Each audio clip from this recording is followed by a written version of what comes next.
here we are. I turned down here at the next block. Thanks, mister. I'll get off there.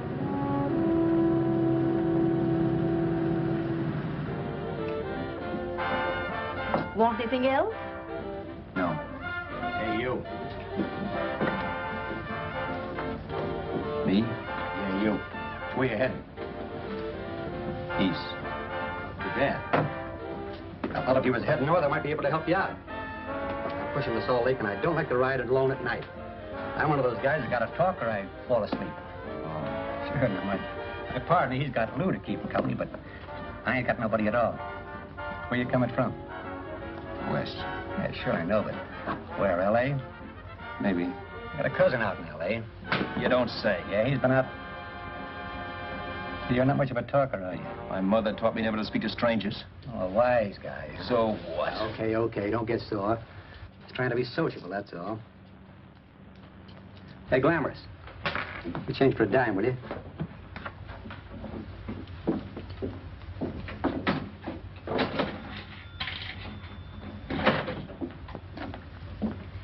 Let's have something quieter this time, Joe. My head's splitting. Is that what's wrong with it? Done with your coffee? No. And don't rush me, will you?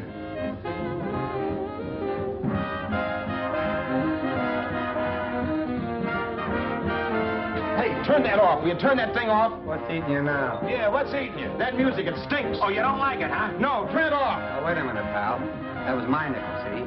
This is a free country. And I play whatever I wanted. Okay. Sure. And if you don't like it, you don't have to listen to it. And you can leave here anytime you want it. Okay. I'm sorry I asked. First good piece played tonight and you don't like it. Some people just ain't got any good taste.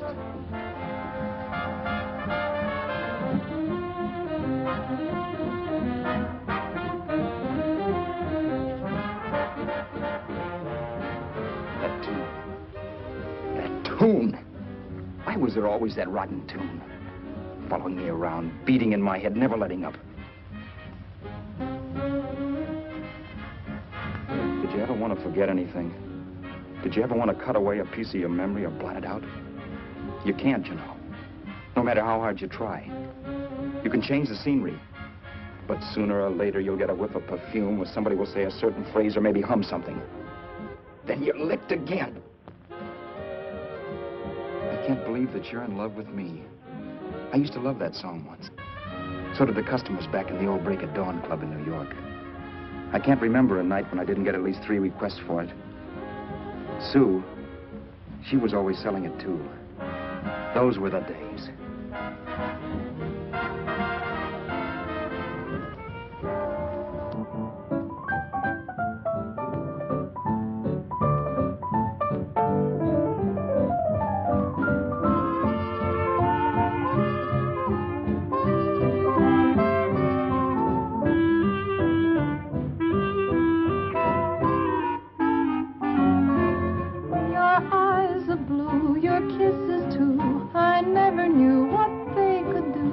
I can't believe that you're in love with me.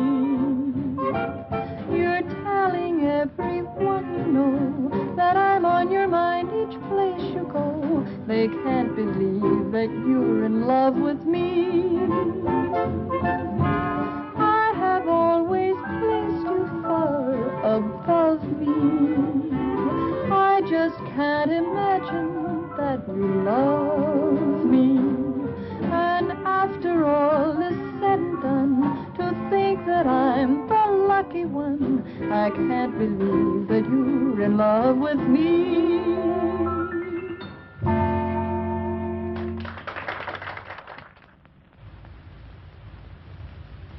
It wasn't much of a club, really. You know the kind. A joint where you could have a sandwich and a few drinks and run interference for your girl on the dance floor. I pounded the piano in there every night from 8 until the place closed up, which usually meant 4 in the morning. A good job as jobs went in those days. Then, too, there was Sue, who made working there a little like working in heaven. But how we felt about each other, well, there was nothing very unusual in that. I was an ordinary healthy guy, and she was an ordinary healthy girl, and when you add those two together, you get an ordinary healthy romance, which is the old story. Sure, but somehow, the most wonderful thing in the world.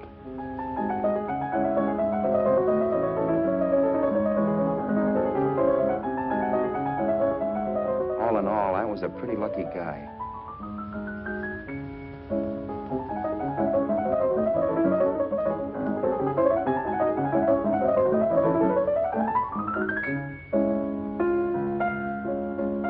Mr. Paderewski, I presume. It's beautiful. You're going to make Carnegie Hall yet, Al? Yeah, as a janitor. I'll make my debut in the basement. I don't blame you for being bitter, darling, but you mustn't give up hope. Why, someday... Yeah, someday. If I don't get arthritis first. In the meantime, let's blow this trap.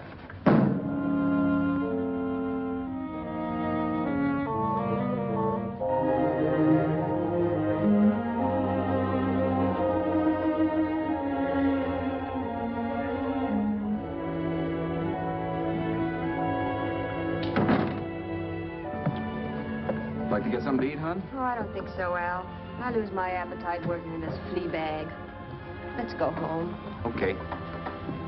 I can't stand much more of that dump. Did you see that drunk tonight trying to paw me? No, what drunk? Does it matter what drunk?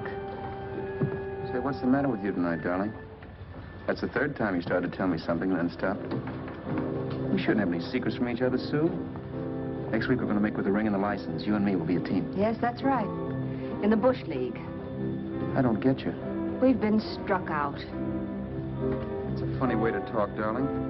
Don't you want to marry me? Al, look, I love you. You know I do, and I want to marry you. But But not now. Only after we've made good. Sunday, I'm going away. Oh, I know you'll think it's silly. That's why I hesitated to tell you. But I'm going to California. I want to try my luck in Hollywood. that's the most stupid thing I ever heard of. Don't you know millions of people go out there every year and wind up polishing cuspidors? I thought you had better sense. You sound as if you don't think I have any talent. That has nothing to do with it. I'll make out all right. Maybe. But what about me? Doesn't it mean anything to you that you're busting up all our plans? We may not see each other for years? It won't be that long. I thought you loved me. I do. You know I do. Well, here we are. Al, why can't you see my side of it? I'm young. We both are, and we've got all the time in the world to settle down. Really, darling, what I'm doing is the only sane thing to do. I hate the thought of being so far away from you, but we'll be together again someday. Maybe you'll decide to come out too later on. So long. Al, aren't you going to kiss me goodnight? Sure. Why not? Good night.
Roberts. You hit the jackpot this time.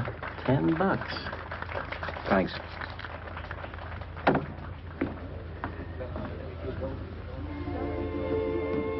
So when this drunk handed me a 10 spot after a request, I couldn't get very excited.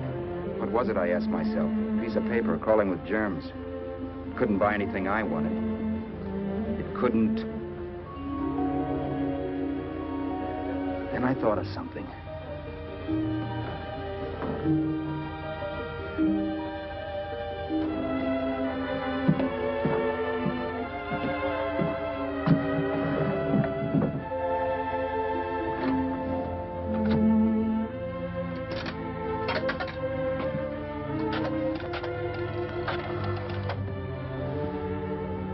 Long distance. I'd like to put a call through to Los Angeles. Miss Harvey. Sue Harvey, Harvey. The number is Crestview 65723.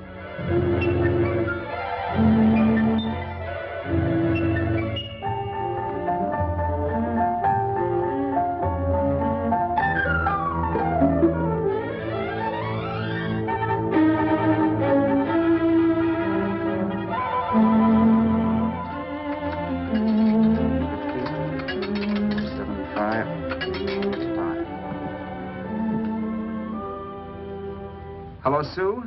This is Al. Oh, baby, it's great to hear from you, too. What's that? You do? Oh, me too, darling. I thought I'd go batty without you. I just had to... Huh? You're working as a hashlinger? Gee, honey, that's tough. Those guys out in Hollywood don't know the real thing when it's right in front of them. You just stick it out, Sue, baby. Keep going around to those casting offices. I'm sure you'll click. Look, I'll tell you what. You stay put out there, I'll come to you. No, don't try to stop me. Just expect me. Train? Who knows? Train, plane, bus, magic carpet. I'll be there if I have to crawl. If I have to travel by pogo stick. And then, let's get married right away, huh? That's the stuff. That's what I've been wanting to hear you say. Well, goodbye for now. I'll be seeing you soon. Yeah. Bye. The only way I could cross country was to thumb rides. For even after hawking everything, I only had enough money to eat. Money. You know what that is. It's the stuff you never have enough of. Little green things with George Washington's picture that men slave for, commit crimes for, die for. It's the stuff that has caused more trouble in the world than anything else we ever invented. Simply because there's too little of it. At least I had too little of it. So it was me for the thumb.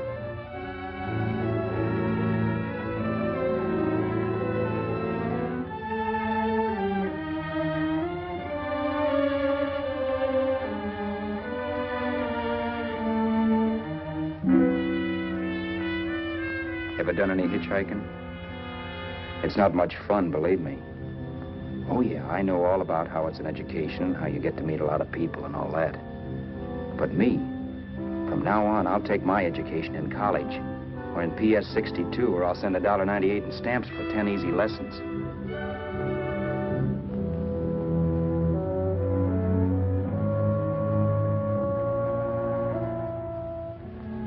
Thumbing rides may save you bus fare, but it's dangerous. You never know what's in store for you when you hear the squeal of brakes. If only I had known what I was getting into that day in Arizona. Here, throw that in the back seat. Okay, let's go. Make sure that door's closed.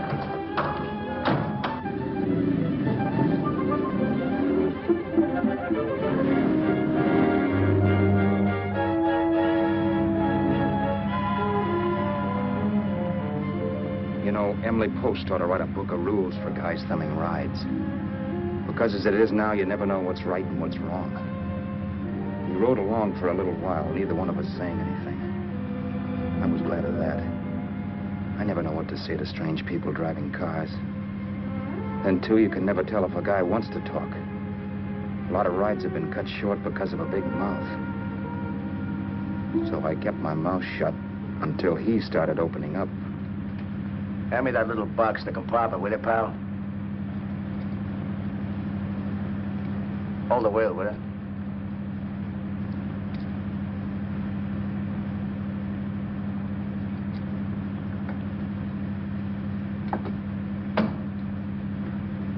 How far are you going? L.A. Wow, you're really traveling, aren't you? Yeah, but I don't expect to make it for a couple of years at the rate I've been promoting rides. Not much luck, huh? Sure, all bad. Not many people stop for a guy these days. Afraid of a stick-up, maybe.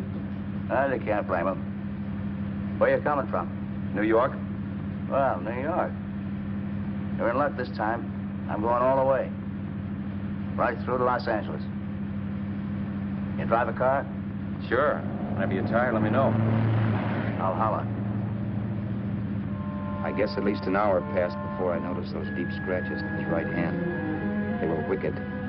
3 puffy red lines about 1/4 of an inch apart. He must have seen me looking at them because he said, Beauties, aren't they? They're gonna be scars someday. What an animal. Whatever it was, it must have been pretty big and vicious to have done that. Right on both counts, New York. I was tussling with the most dangerous animal in the world. A woman. She must have been Tarzan's mate. Looks like you lost the bob. Certainly wasn't a draw. You know, there ought to be a law against dames with claws. Yeah. I tossed her out of the car in her ear. Was I wrong? Give a lift to a tomato, you expect her to be nice, don't you? Yeah. After all, what kind of dame's thumb rides? Sunday school teachers? Yeah. A little witch. She must have thought she was riding with some fall guy. And me, who's been booking horses around racetracks since I was 20. I've known a million dames like her. 2 million. Yeah. Stopped the car, opened the door. Take it on the yard, the Duffy sister, I told her. That's the stuff. As that was done, huh? But if you want to see a real scar, brother, get a load of this. Wow. I got that one dueling. Dueling? Yeah, we're just kidding, of course. My dad owned a couple of Franco-Prussian sabers. Kept them on the wall for decorations. Well, one day, the kid and I took them down when the old man wasn't around. Had a duel. He got me in the arm here. Pretty mean cut. Infection set in later. Yeah, I can see that. Now, give me that box again, will you? Yeah.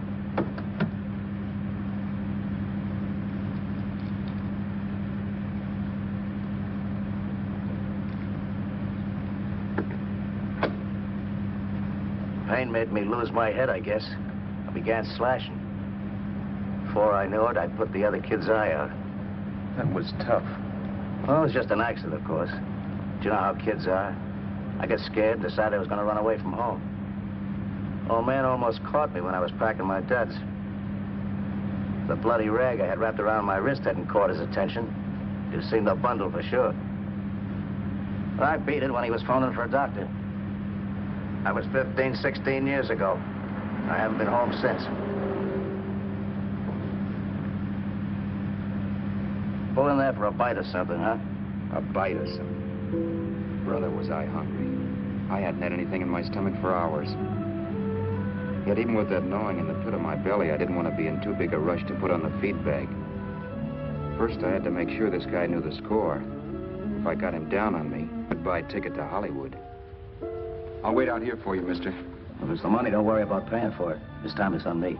Well, that's what... Haskell, think nothing of it. You make your first million, maybe you can do the same for me. Come on, New York.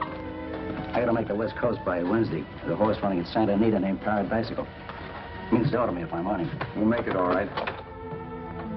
He did most of the talking during the half hour we were in the place. I ate. He rambled on about his old man, whom we hadn't heard from since he ran away as a kid. Now he happened to become a bookie. And then all about how he got rooked in Miami. One race, 38 grand. They cleaned out my book. How do you like that? That was tough luck. Yeah, and I'm supposed to be the smart guy. Well, you just wait. I'm going back to Florida next season with all kinds of jack. And you watch those stinkers run for cover.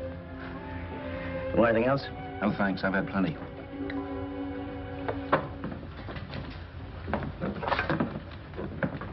That check there, sister? Oh, just a minute. Your change, sir. Keep it, sister. Oh, thank you, sir. Call again. I'll be waiting outside for you when you finish work. Sharp check, huh?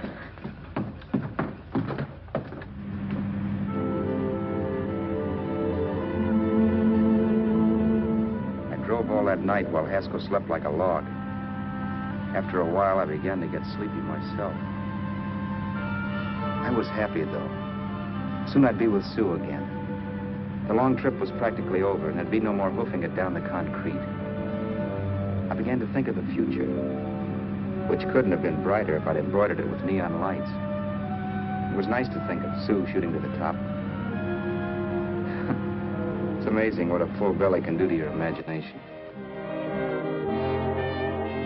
Your eyes are blue, your kisses too. I never knew what they could do.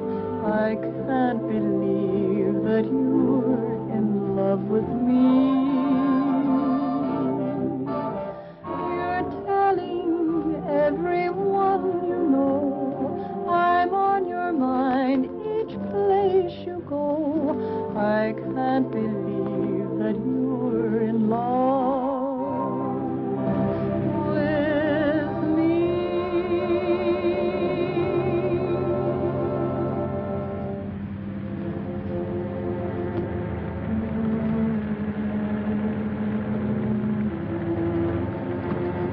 Mr. Haskell? Mr. Haskell? Mr. Haskell, wake up. It's raining. Don't you think we ought to stop and put up the top?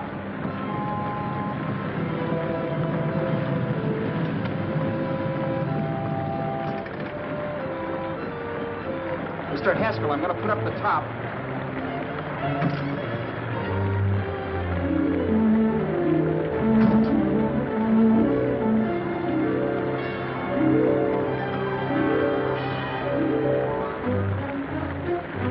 Until then, I'd done things my way.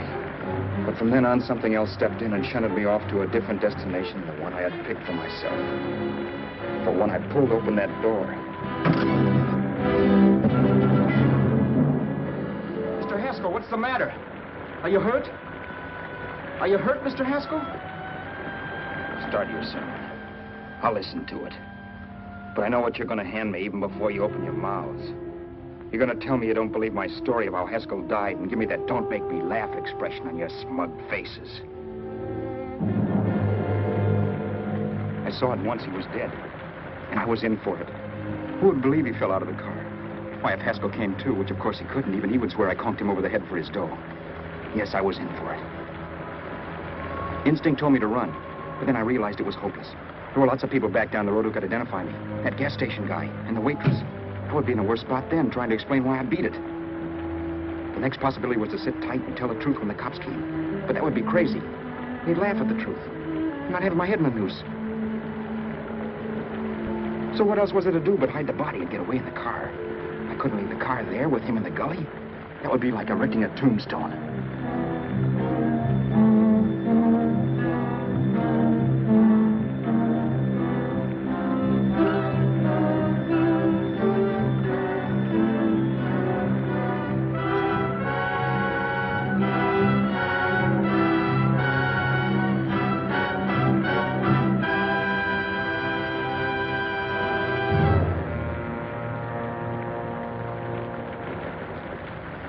My idea was to cover him with brush, not to rob him. But then I remembered that even if I only drove the car for 100 miles or so, I would need money for gas.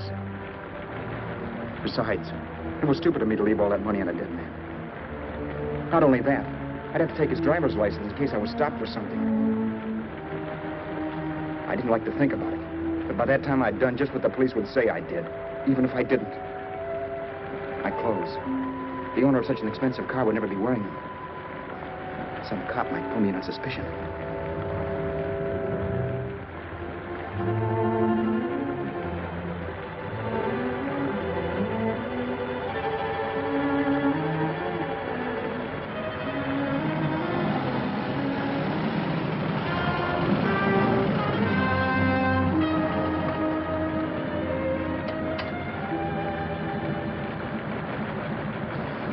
Hey, you, this your car?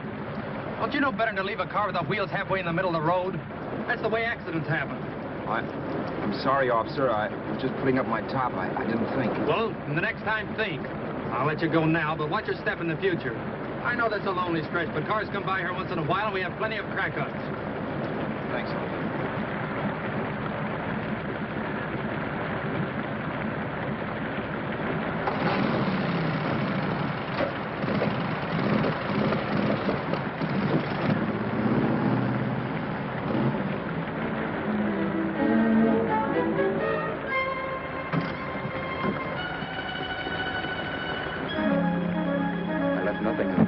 same way as Roberts.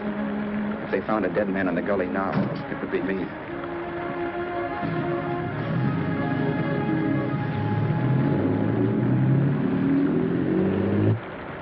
As I drove off, it was still raining, and the drops streaked down the windshield like tears.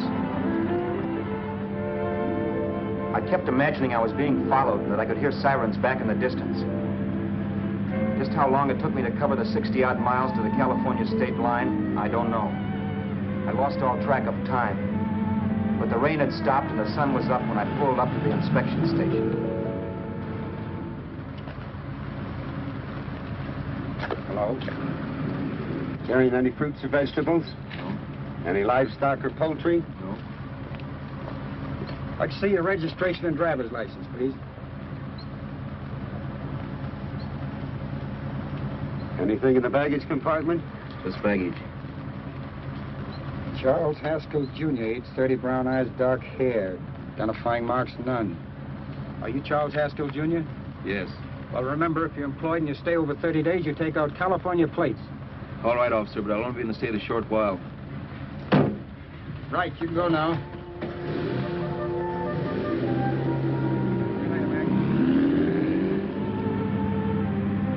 I couldn't drive any farther without some sleep. Cops or no cops, I knew I had to hit the hay and hit it hard. I was dead tired.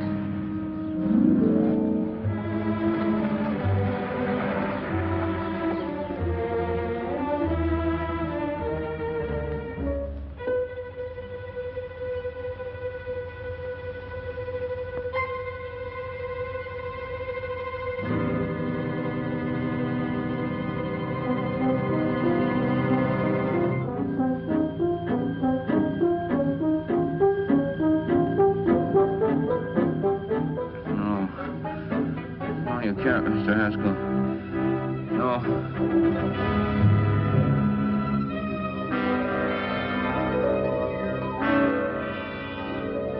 Mr. Haskell, you can't die.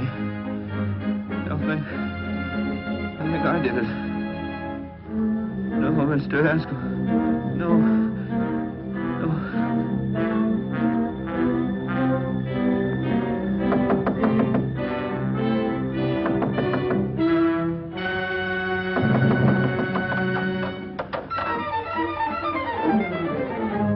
There? It's the maid. Can I come in and clean? Later. In a half hour. All right, sir.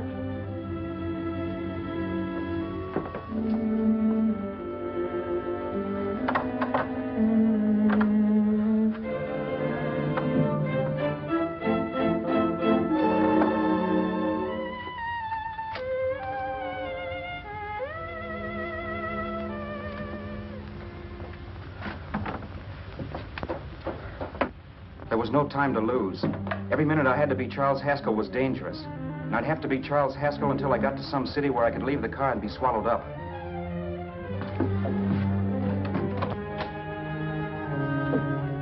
That meant driving the car as far as San Bernardino, maybe even to Los Angeles. In a little town, I might be noticed, but in a city, I should be safe enough. Then, after I ditched the car, I could go on to Sue. But those 5 minutes at the state line made me realize it might be a good idea to find out a little bit about Mr. Haskell. Then if anybody asked me questions, I could give the right answers. The first thing I found out was that I had $768. This was a lot of jack, but believe me, it was the kind of money I'd rather not have.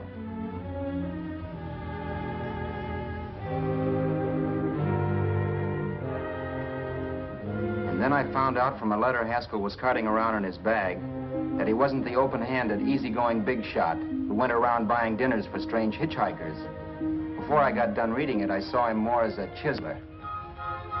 It was written to his old man in California, the one he hadn't seen in so many years. In it, Haskell posed as a salesman of hymnals, of all things. It was easy to see where Haskell expected to raise a new stake for his book in Miami by rooking his old man. That was about all I found out from his effects, and it was enough. I told myself, maybe old man Haskell was lucky his son kicked off. He would never know it, but it saved him from taking a flyer in Sacred Literature Preferred.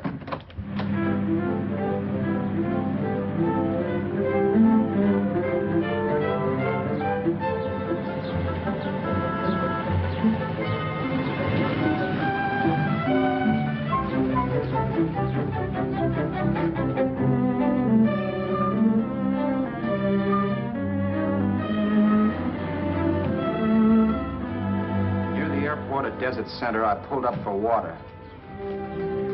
There was a woman. Hey, you! Come on if you want to ride.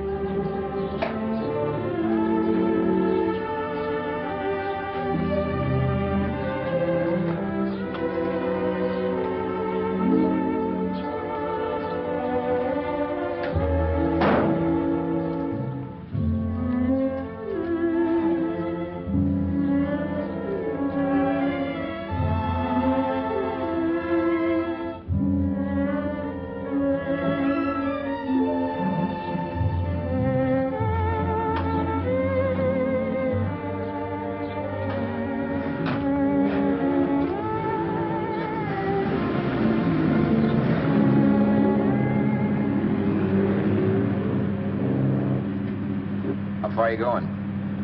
How far are you going? That took me by surprise, and I turned my head to look her over.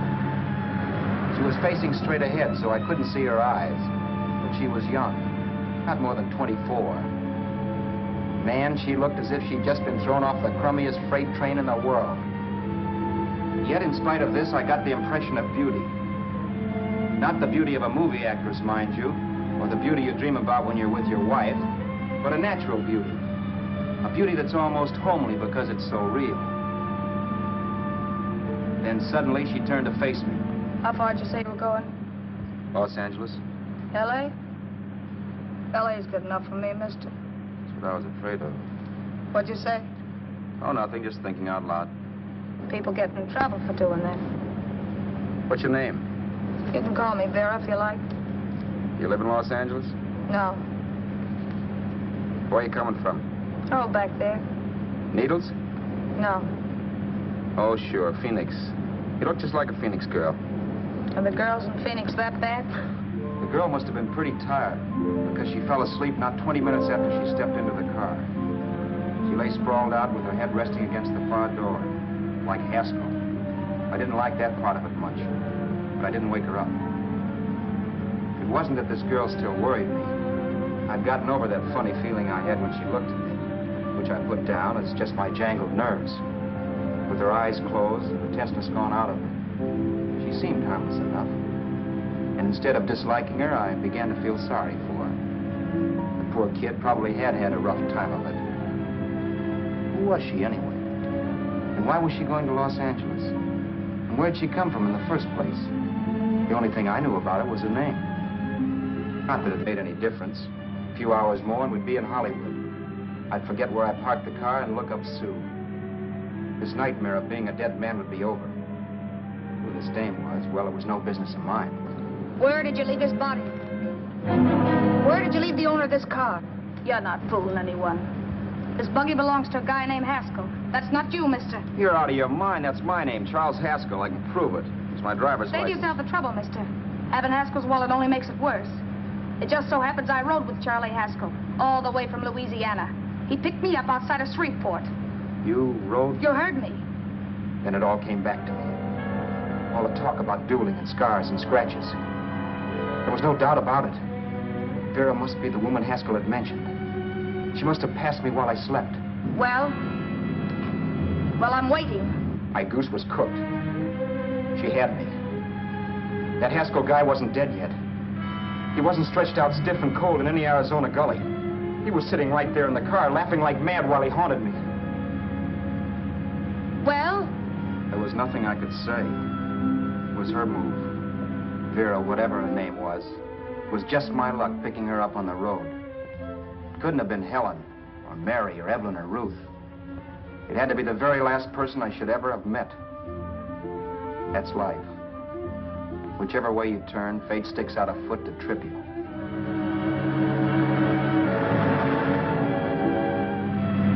I told her everything, but she didn't believe my story. I should have saved my breath. That's the greatest cock and bull story I ever heard. So he fell out of his car. Say, who do you think you're talking to, a hick? Listen, mister, I've been around, and I know a wrong guy when I see one. What'd you do, kiss him with a wrench? Now, wait a minute. What I told you was true. You see, that's why I had to do it. You think I killed him. Well, the cops would have thought so, too. Yeah, well, maybe they still think so. What makes you so sure I'll shut up about this?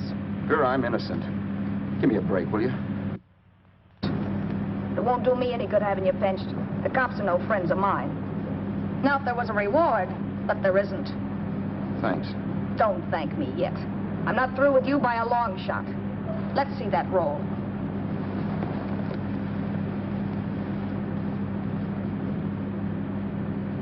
Is that all Haskell had? Isn't it enough? No, I thought he had more. Not that I know of. You can search me if you think I'm holding out on you. Well, maybe I will at that. He told me he was going to bet $3,000 on a horse named Paradisical on Wednesday at Santa Anita. He was stringing you along. He meant 300. Maybe. Sure, $3, 300. He was a piece of cheese, a big blowhard. Listen, mister, don't try and tell me anything about Charlie Haskell. Remember, I knew him better than you did. Okay, then you knew he was a four-flusher. That explains the $3,000 bet. I'm not so sure he didn't have that $3,000. Why should I believe you? You got all the earmarks of a cheap crook. Now, wait a minute. Shut up. You're a cheap crook and you killed him. For 2 cents, I'd change my mind and turn you in. I don't like you. All right. Don't get sore. I'm not getting sore. But just remember who's boss around here. If you shut up and don't give me any arguments, you'll have nothing to worry about. But if you act wise, well, mister, you'll pop into jail so fast it'll give you the bends. I'm not arguing. Well, see that you don't. You know, as crooked as you look, I'd hate to see a fella as young as you wind up sniffing that perfume that Arizona hands out free to murderers. I'm not a murderer. Of course you're not. Haskell knocked his own head off. He fell, that's how it happened, just like I told you. Sure, and then he made you a present of his belongings. I explained why I had to do that. Doesn't make a difference one way or another. I'm not a mourner. I liked Haskell even less than I like you. Yeah, I saw what you did to him. What do you mean? Well, scratches on his wrist. Sure, I scratched him. I'll say you did. So your idea was to drive the car a little way, maybe into San Bernardino, and then leave it. You weren't going to sell it? Sell it? You think I'm crazy? Somebody else's car? See, all I want to do is leave it somewhere and forget I ever saw it. Not only don't you have any scruples, you don't have any brains. I don't get you. Maybe it's a good thing you met me. You'd have got yourself caught, sure. Why, you dope. Don't you know a deserted automobile always rates an investigation? Huh? Look, the cops find a car. Then they get curious. They wonder where the owner is. So, all right, they don't trace Haskell. They trace you. I never thought of that. The only safe way to get rid of the car is to sell it to a dealer. Get it registered under a new name. Say, stop at the next store. I want to get a bottle and do some shopping before we hit L.A. Okay. As soon as we find a place, I'll drop you off and pick you up later. Nothing doing. You're coming in, too. From now on, you and I are like the Siamese twins. Have it your way, but I don't get the point. The point is, I don't want you to get lost. I'm not going to beat it if that's what you're afraid of. I'll say you're not. Well, I'm going to see that you sell this car so you don't get caught. Thanks. Of course, your interest wouldn't be financial, would it? You would want a small percentage of the profits. Well, now that you insist, how can I refuse? 100% will do. Fine. I'm relieved. I thought for a moment you were going to take it all. I don't want to be a hog. A few hours later, we were in Hollywood. I was recognizing places Sue had written about. It struck me that far from being at the end of the trip, there was a greater distance between Sue and me than when I started out. Vera wasn't kidding with that Siamese twins crack. She rented a little apartment as Mrs. Charles Haskell. When I objected to this, she explained that it was on account of the car. A dealer might think something was funny if he called and found we were using different names.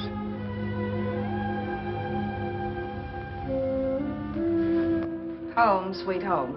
Yeah. Not bad, either.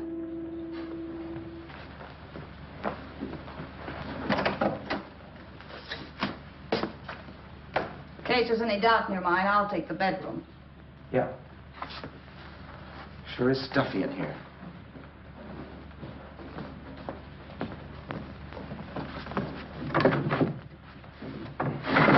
Keep the window shut. Okay. The old crow downstairs said there's a folding bed behind this door.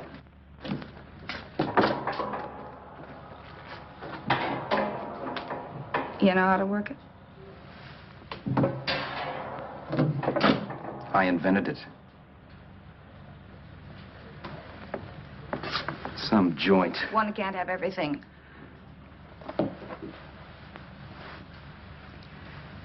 I'm first in the bathtub.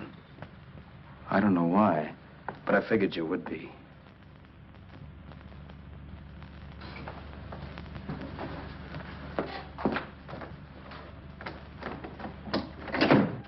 Boy, oh boy. It sure feels good to be clean again. I must be 10 pounds lighter. You must be. Well, hitching rides isn't exactly the way you keep your schoolgirl complexion. I wish that guy with the sax would give up. Gets on my nerves. Forget it. Have a drink. Aren't you afraid I might take you up on it? If I didn't want to give you a drink, I wouldn't have offered it. Might be a sorehead, Roberts. You got yourself into this thing. You should be grateful I'm not turning you in.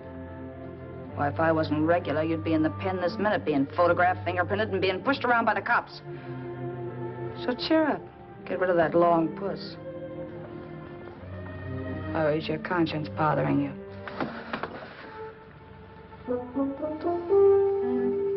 No. It isn't. Swell. That's the spirit. He's dead and no moaning around will bring him back. Anyway, I never could understand this worrying about something that's over and done with. Now look, Vera, for the last time I didn't kill him. Haskell was a sick man. Maybe he was dead before he fell out of the car. I don't know. Sure. He died of old age. All right. So if it'll make you sociable, you didn't kill him.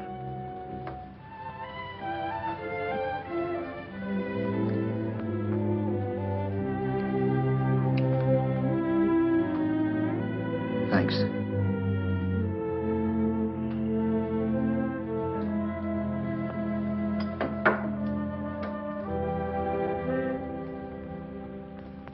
We're out of liquor, Roberts. Yeah. Too bad. I felt like getting tight tonight. Well, I think you succeeded. Am I tight? As a prima donna's corset. That's good. I wanted to get tight. Why? What have you got to get tight about? Oh, I don't know. Few things.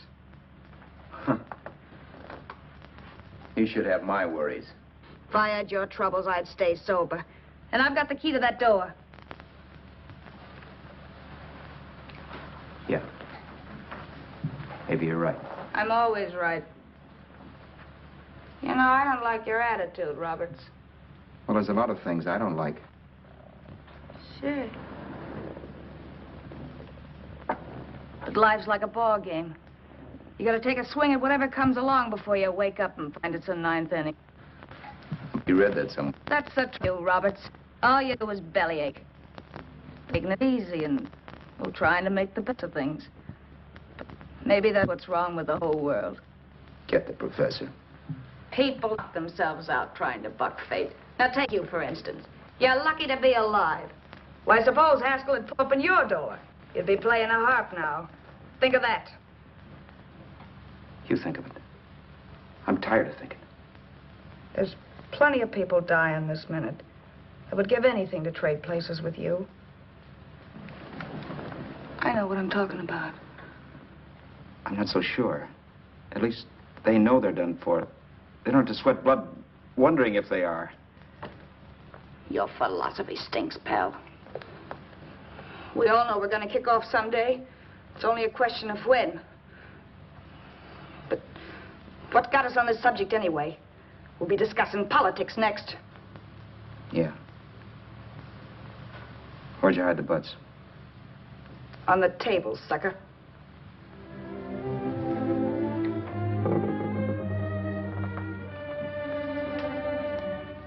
We bored each other with conversation for a couple of hours longer. Every 5 minutes, one of us was wishing we had another bottle or a radio or something to read.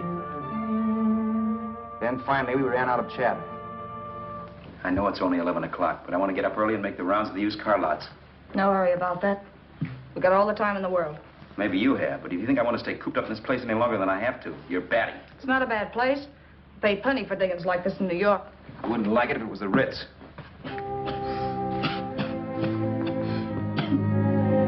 rotten liquor.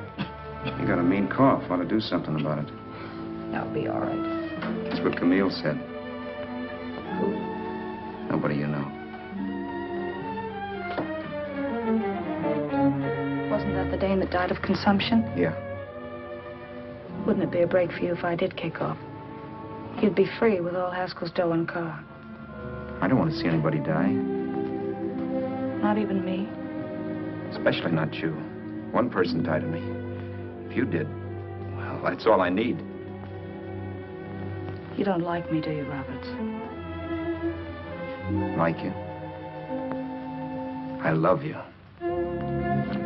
My favorite sport is being kept prisoner. After we sell the car, you can go to blazes for all I care. But not until then.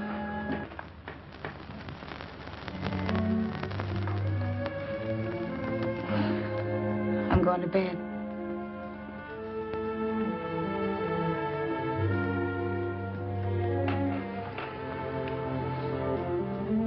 Good night, Roberts.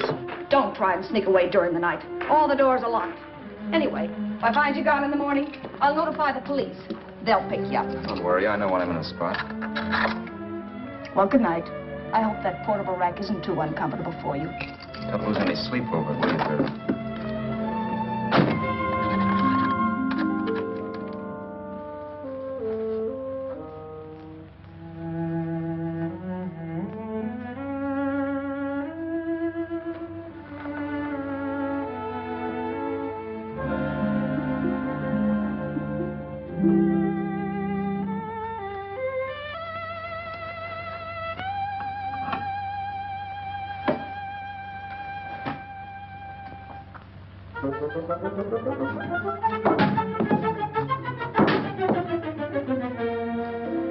Crestview.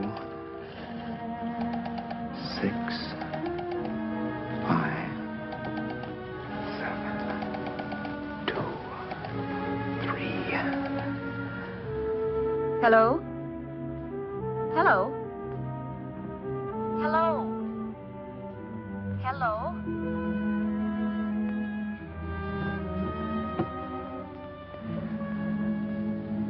No. Not yet, darling. Tomorrow. Maybe. If this were fiction, I would fall in love with Vera, marry her, and make a respectable woman of her. Or else she'd make some supreme Class A sacrifice for me and die. Sue and I would bawl a little over her grave and make some crack about there's good in all of us. But Vera, unfortunately, was just as rotten in the morning as she'd been the night before. All right, I'm coming. Look, Vera, it's almost noon. So what? The dealers will be there all day? They'll be there all year, too, but it doesn't wait that long. Shut up. You make us like a husband. Well, do I rate a whistle? You sure do, but let's go. Let's go, let's go. I spent $85 in 2 hours preparing bait, and all you can say is let's go. Come on.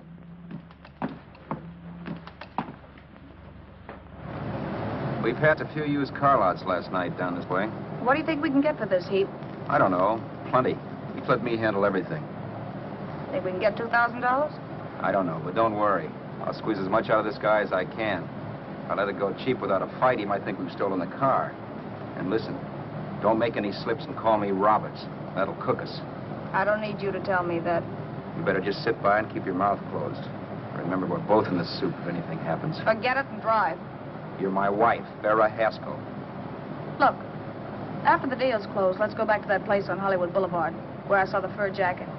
I want to buy it. After the deal's closed, I'm saying goodbye to you. That's right, I forgot. I guess I'm getting kind of used to you. Well, that's a habit you could start breaking. Let's try this place in the middle of the block.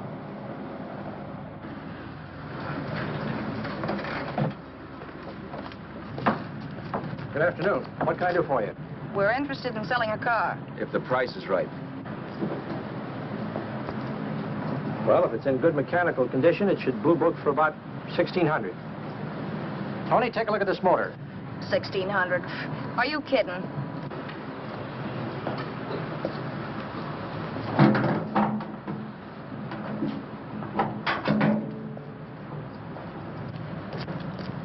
Well, maybe $18.50. Before I let it go for $18.50, I'll wreck it and collect the insurance first.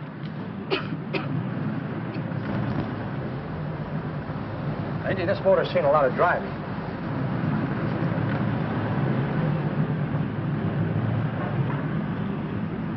Well, the mechanic inspected the car. We haggled. At last, when we were all worn out, we hit a compromise. His price. Okay, it's a deal. All right, come in. We'll sign the papers. I have the ownership papers right here with me. Look, Vera, in the meantime, will you clean the dash compartment? There may be some stuff in it. All right, darling. $1,850. That dirty crook.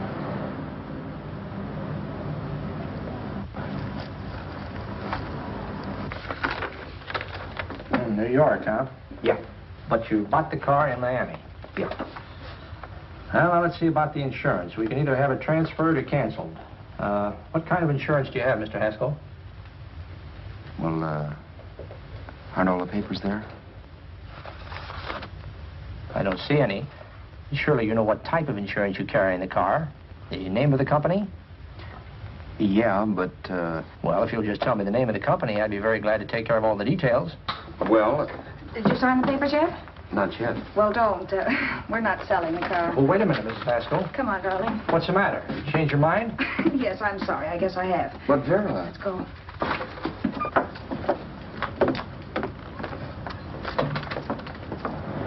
You got me out of a tight spot, Vera. But I still don't understand all this. You will in a minute. I almost threw away a gold mine. $18.50 isn't to be sneezed at. The car doesn't book for as much as I thought. We're not selling the car. You want to keep it. Now, wait a minute, Vera. You said yourself I wouldn't be safe until the car was in someone else's name. I'd like to be free of this mess when I go. That's just it, Roberts.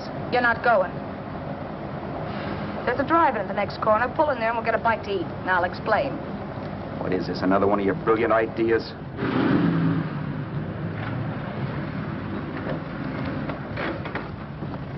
Oh, I take your order? Make mine a ham sandwich and coffee. And for you, sir? Oh, I don't care. The same. Thank you.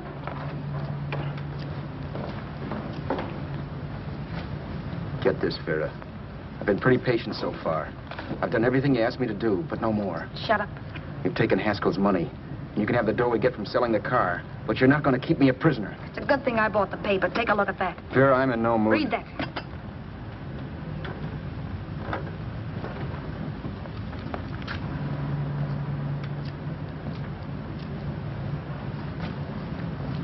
No. Yes. No, I won't do it. Yes, you will. You think I'm crazy? It's impossible, I tell you. Excuse me.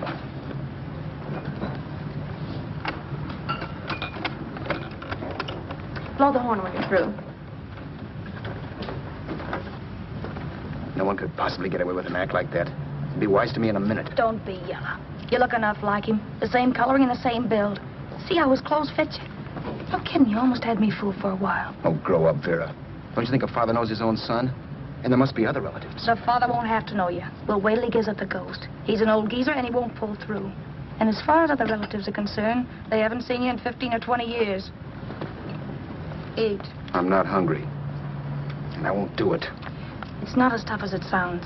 Remember, you've got all kinds of identification. His car, letters, license. I could never get away with it. It's the stupidest thing I've ever heard.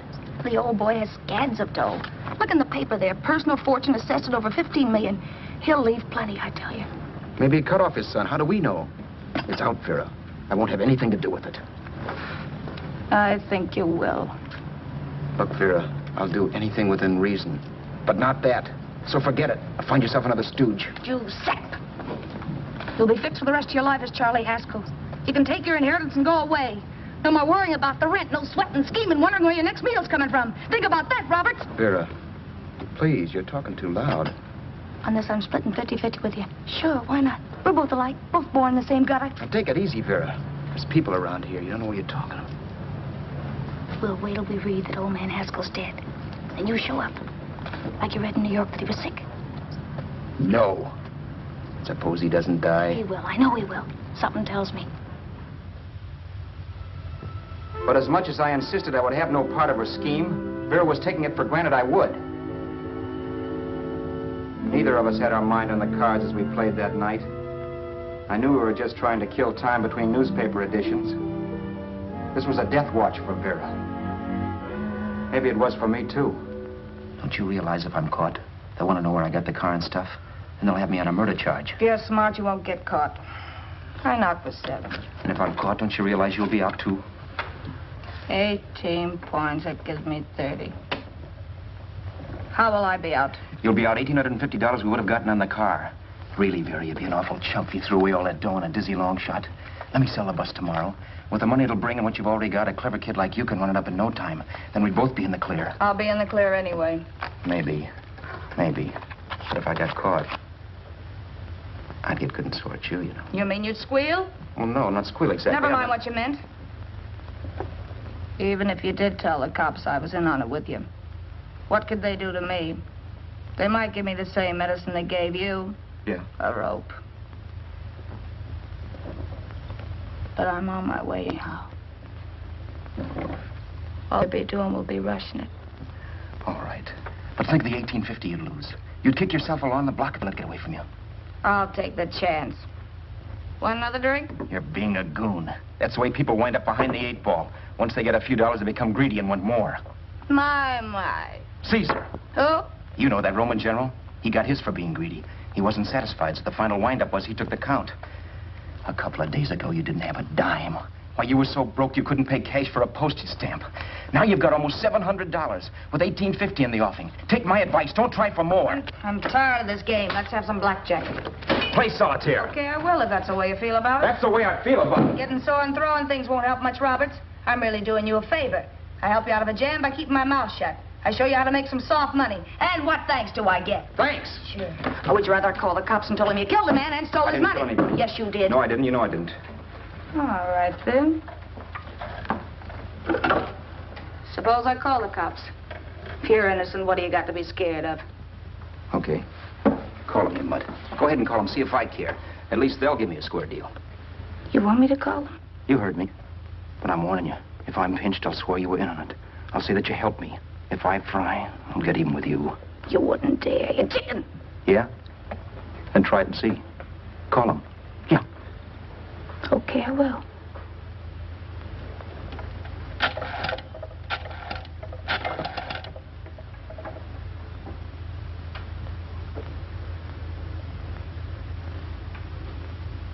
Information? I want the number of the Hollywood police station. Okay, I got it. Thanks. Wait a minute, Vera. You wouldn't do that. Well, wouldn't that? And I'll show you if I would. Take it easy now. Let's talk this over. This was early in the evening, and the conversation, while hectic, was at least pitched low. But as the minutes passed, and more obstacles to her plan popped into my head, the air got blue. Each word coming from our lips cracked like a whip. I reminded her that as Charles Haskell, I didn't even know my mother's name, where I'd gone to school, the name of my best friend, whether I had an Aunt Emma or not, my religion, and if I'd ever owned a dog. I didn't even know what my middle initial stood for. I also pointed out that the real Haskell had a scar on his forearm. His people never saw that scar. He told me he ran away right after putting out the kid's eye. Yeah, but his father knew he was cut. It'd have to be some kind of a mark. So what? The old man's dead, or will be. I hope by tomorrow morning's papers. Anyway, you could cut yourself a little, couldn't you? Boy, for that kind of dough, I'd let you cut my leg off. You're drunk and you're crazy mad, Vera. Turn me in if you want to, but I won't get mixed up in this. Besides, how do we know Haskell was such a phony? Maybe it wasn't the man's son at all. Maybe he just dreamed it up. Well, dreaming or not, you won't be dreaming when the law taps you on the shoulder. There's a cute little gas chamber waiting for you, Roberts. And I hear extradition to Arizona's a cinch. Where's that phone? Vera! Leave me alone. Vera! Here. I want a phone. Call police. I hate you, yellow stinker. You leave me alone. I'll let you alone when you promise to leave the phone where it is. You're drunk. You don't know what you're doing. You're hurting me. Will you promise? All right.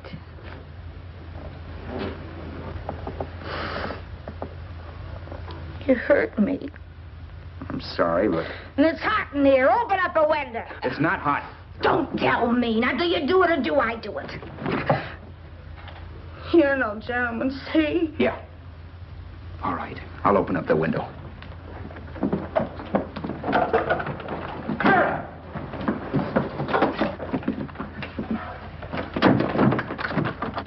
door. Please open the door. Vera, open the door. Don't use the phone. Listen to me. I don't like you, Roberts. You're no gentleman, see? You hurt my hand, and I'm going to get even with you. If you don't open the door, I'm going to kick it down, Vera. Vera, don't call the cops. Listen to me. I'll do anything you say. Vera, let me in. I'll break the phone.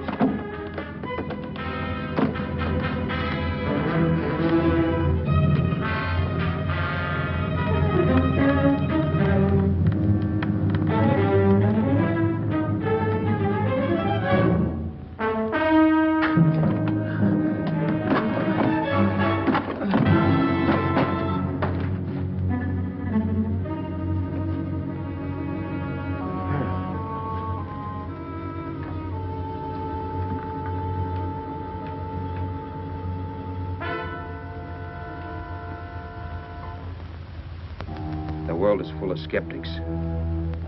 I know. I'm one myself. In the Haskell business, how many of you would believe he fell out of the car? And now, after killing Vera without really meaning to do it, how many of you would believe it wasn't premeditated? In a jury room, every last man of you would go down shouting that she had me over a barrel and my only out was force. The room was still. So quiet that for a while I wondered if I had suddenly gone deaf. It was pure fear, of course. And I was hysterical, but without making a sound. Vera was dead, and I was her murderer. Murderer. What an awful word that is. But I'd become one. I'd better not get caught. What evidence there was around the place had to be destroyed. And from the looks of things, there was plenty. Looking around the room at things we'd bought was like looking into the faces of 100 people who'd seen us together and who remembered me. This was the kind of testimony I couldn't rub out. No. I could burn clothes and hide bottles for the next 5 years. There'd always be witnesses. The landlady, for one. She could identify me. The car dealer, the waitress in the drive-in, the girl in the dress shop, and that guy in the liquor store. They could all identify me. I was cooked. Done for. I had to get out of there. While once I'd remained beside a dead body, planning carefully how to avoid being accused of killing him, this time I couldn't. This time I was guilty. I knew it. Felt it. I was like a guy suffering from shock. Things were whirling around in my head. I couldn't make myself think right. All I could think of was the guy with the saxophone and what he was playing. It wasn't a love song anymore. It was a dirge.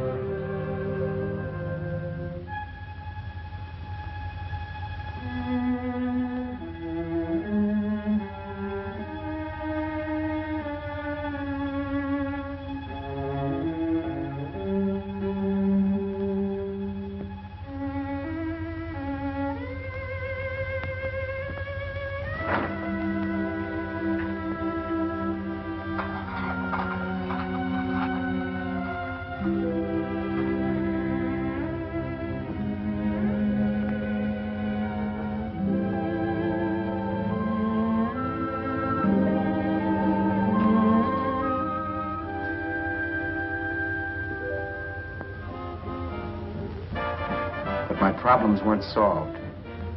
I had to stay away from New York for all time because Al Roberts was listed as dead and had to stay dead. And I could never go back to Hollywood. Someone might recognize me as Haskell. Then, too, there was Sue. I could never go to her with a thing like this hanging over my head. All I could do was pray she'd be happy.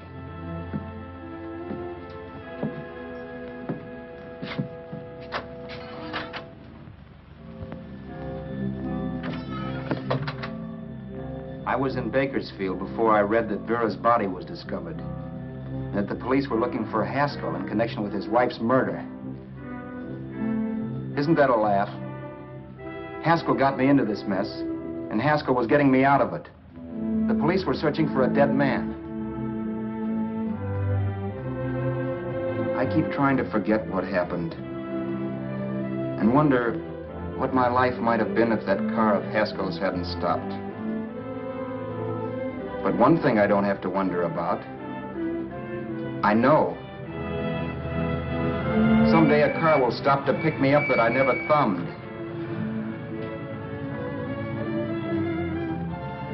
Yes. Fate, or some mysterious force, can put the finger on you or me for no good reason at all.